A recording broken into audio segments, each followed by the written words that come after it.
Entre los años 65 al 70 después de Cristo, un apóstol llamado Judas se dio a la tarea de escribir una carta o epístola para los amados y guardados en Cristo Jesús. Esta carta, corta por cierto, cuenta con 25 versos, pero su contenido es riquísimo. Y nosotros la estudiaremos texto por texto. Acompáñanos en esta maravillosa aventura a través de la eterna palabra de Dios. Esto es texto por texto, estudio la epístola del apóstol Judas. Por favor, considera apoyarnos con tus oraciones y compartiendo este contenido a otros, ayudándonos a ser de bendición. Esto es texto por texto, estudio la epístola del apóstol Judas.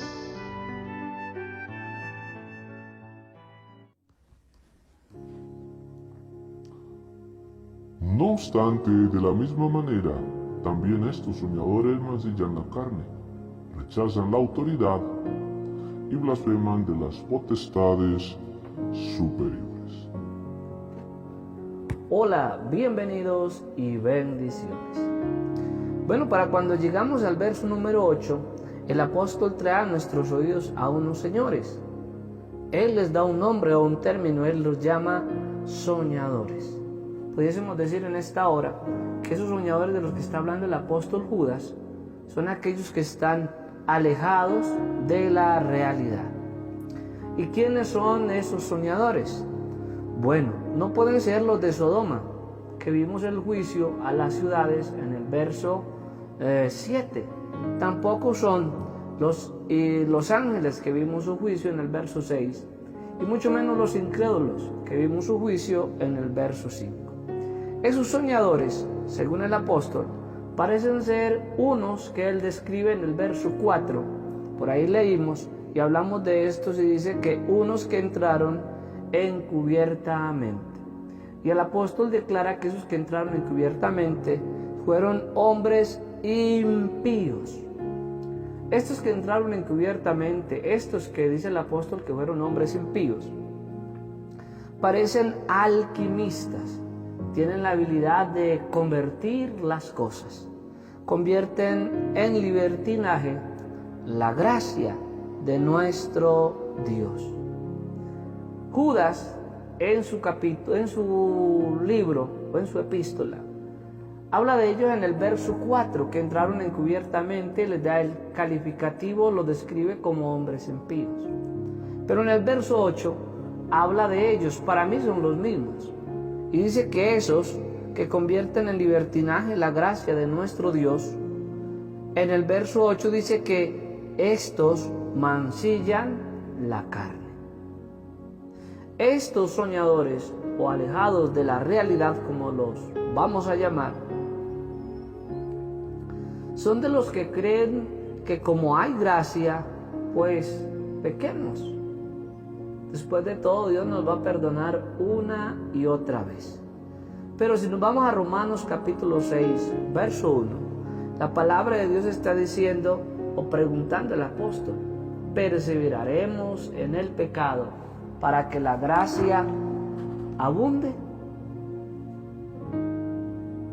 El verso 2, el mismo apóstol da la respuesta y dice: en ninguna manera. Y nos da también el porqué o la justificación. Porque los que hemos muerto al pecado, y eso es lo que sucede cuando alguien llega a las manos de Cristo.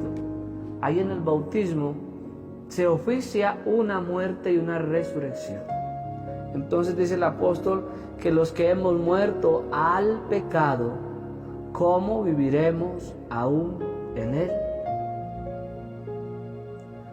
Yo digo que por eso por eso el apóstol Judas dice que estos son unos soñadores.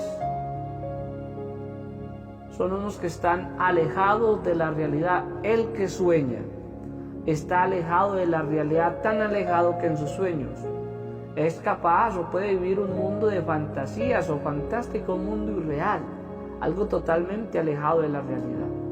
Parece ser que el apóstol está diciendo que esos soñadores se comportan de la misma manera. Esos soñadores abusan de la gracia de Dios. Esos soñadores convierten en libertinaje la gracia de Dios. Esos soñadores mancillan la carne o ensucian aquello que Dios limpió. Entonces en Gálatas capítulo 6, verso 7, el apóstol dice: no os engañéis, Dios no puede ser burlado. En otras palabras, no sueñe, mi hijo, no sueñe. Pero estos soñadores tienen tres prácticas que los permean revelando lo que son. La primera de ellas es que son mancilladores. Su segunda práctica es que son rebeldes. Y su tercera descripción, según el apóstol Judas, es que son blasfemos. Ya vimos que mancillar es ensuciar aquello que estaba limpio. Eso es ensuciar. Y eso es lo que hacen esos soñadores. Mancillan o ensucian el templo de Dios, que con su sangre y en el bautismo, gracias al perdón de pecados, ese cuerpo quedó limpio, para que lo habitara el Espíritu Santo. Pero estos soñadores gozan mancillando ese cuerpo, ensuciando nuevamente ese cuerpo. Lo segundo es que son rebeldes. O sea, ellos rechazan la autoridad. Esta autoridad de la que se habla acá es aquella autoridad del Señor.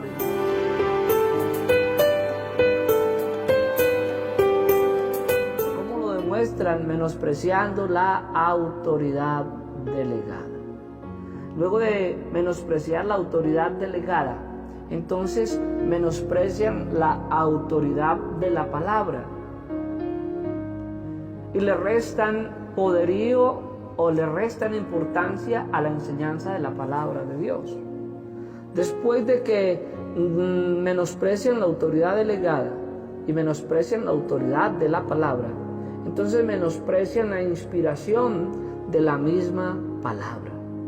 Pablo los describe en Tito capítulo 1, verso 16, y dice que esos soñadores, que esos mancilladores, que esos rebeldes que menosprecian la autoridad delegada, la autoridad de la palabra y la autoridad de la inspiración de la misma palabra de Dios, dice en Tito 1:16, profesan conocer a Dios. Pero, dice el apóstol, pero con sus hechos lo desmienten. Mire cómo dice el apóstol, cómo lo desmiente. Primero, siendo abominables. Segundo, rebeldes, reprobados en cuanto a toda buena obra. Pablo en este texto enumera 2 de 3 de esas prácticas. Son de esos mancilladores o abominables, rebeldes. Así son esta clase de soñadores, alejados por completo de la realidad, pero no de la realidad natural, de lo físico, sino de la realidad de la palabra. Este Judas tiene una peculiaridad, y es que nos describe muy bien cada uno de los personajes de los que habla o que utiliza para componer su epístola. Si usted ha seguido el hilo, desde el principio el apóstol Judas, está hablando de una cantidad de personajes. Nos habló de unos santificados, de unos guardados en Cristo. Luego nos habló de unos que entraron encubiertamente y nos describe qué hacían, cómo actuaban. Luego nos habló de unos incrédulos y nos dijo cómo eran los incrédulos y por qué vino el juicio a los incrédulos. Después habló de los ángeles y nos explicó cómo se comportaron y por qué vino el juicio a los ángeles. Luego habló de unas ciudades y nos describe sus prácticas y el por qué vino el juicio de Dios sobre esas ciudades. Ahora con estos soñadores, a los que él llama soñadores, en el verso 8, nos va a hablar y nos va a decir cómo se comportan esos soñadores y nos lo está mostrando. Nos dice él que estos soñadores o alejados de la realidad son mancilladores, o sea que gozan o gustan de volver a ensuciar lo que Dios limpió con su sangre, el templo que él dejó limpio para que morara su Espíritu Santo. Lo otro que hacen estos soñadores es que son, lo voy a leer por aquí lo tengo anotado, son rebeldes. Estos soñadores no solo mancillan, sino que son rebeldes. Se rebelan en contra de la autoridad delegada, en contra de la autoridad de la palabra y en contra de la inspiración de la palabra. Esa segunda práctica los va a llevar a una tercera práctica, y es que esos que mancillan y que son rebeldes, esos soñadores son también blasfemos. La RAE dice que blasfemo es aquel que es injuriador o menospreciador de lo sagrado. La triada de estos señores, que son ensuciadores, rechazadores y menospreciadores. Lo que Cristo limpia, ellos lo ensucian. Lo que Cristo dice, ellos lo rechazan. Lo que Cristo ofrece, estos lo menosprecian. Como peligroso el actuar de estos personajes, ¿verdad? El problema con los blasfemos es que hacen mucho daño al pueblo santo. En 1 Timoteo, Pablo le escribió a su discípulo: habiendo yo sido antes blasfemo. Y mire, como Pablo era blasfemo, entonces dice él que como blasfemo era perseguidor o injuriador de la iglesia. Amén. Fue a Pablo, a ese blasfemo, el que se convierte a Cristo. Él dice que antes era blasfemo, injuriador o perseguidor de la iglesia. Le correspondió atender el caso de dos hermanos. Usted los ha oído, Himeneo y Fileto. A estos señores Pablo se los entregó a Satanás, el agente de juicio al que él le entregó esos cuerpos. Fue a Satanás. El propósito de esa entrega a la destrucción de sus cuerpos, dice Pablo, para que aprendan a no blasfemar. O sea, para que aprendan a no injuriar lo sagrado. Acá lo lamentable es de quien blasfema. Esos soñadores, mancilladores, rebeldes y blasfemos, blasfeman o mal hablan o menosprecian las potestades superiores. Esas potestades superiores deben entenderse que son aquellos seres del orden de los ángeles. ¿Y cuál es el motivo que los hace maldecir o blasfemar a dichos seres? Bueno, creo que los hace maldecir o blasfemar a dichos seres, que los ángeles son lo que ellos no son. Ellos son mancilladores, los ángeles son santos. Ellos son rebeldes, los ángeles son sujetos a la palabra de Dios. Salmo 103, verso 20 dice que están prestos a obedecer el precepto de la voz de Jehová. Ellos están sujetos a toda autoridad, pero ellos, estos soñadores, estos mancilladores, son rebeldes. Y a lo que menos se sujetan es a la autoridad de la palabra de Dios. Creo yo que por eso es que hablan o blasfeman de las potestades superiores. Lo único que aún les concede estar en pie con semejante arrogancia es la extraña, diría yo, y desmedida misericordia del Eterno.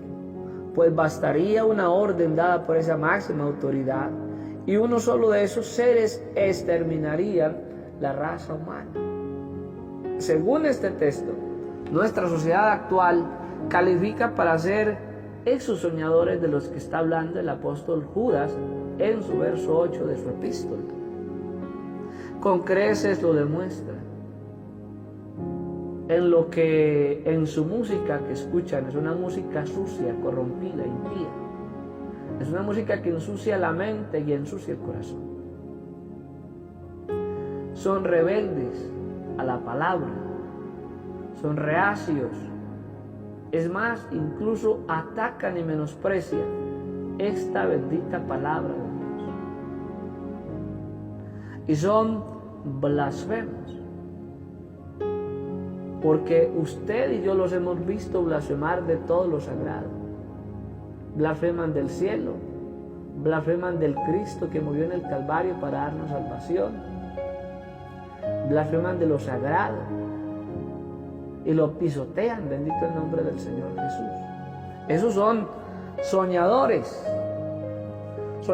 que creen que no va a pasar nada. Vuelvo y refiero a lo que Gálatas 6:7 dice. No os engañéis. O sea, todos aquellos que actúan así, sueñen, como decían en mi tierra, sueñen que eso relaja. No van a salir bien librados. Creo que el apóstol Judas nos está dando un campanazo de alerta. A usted y a mí nos está diciendo que hay que tener cuidado, que hay que poner cuidado a lo que Dios dice, a su palabra, a su enseñanza, y a esas potestades superiores hay que aprender a respetarlas. ¿No le parece? Bendiciones. Hasta una próxima oportunidad. Esto es Texto con Texto. Bendiciones.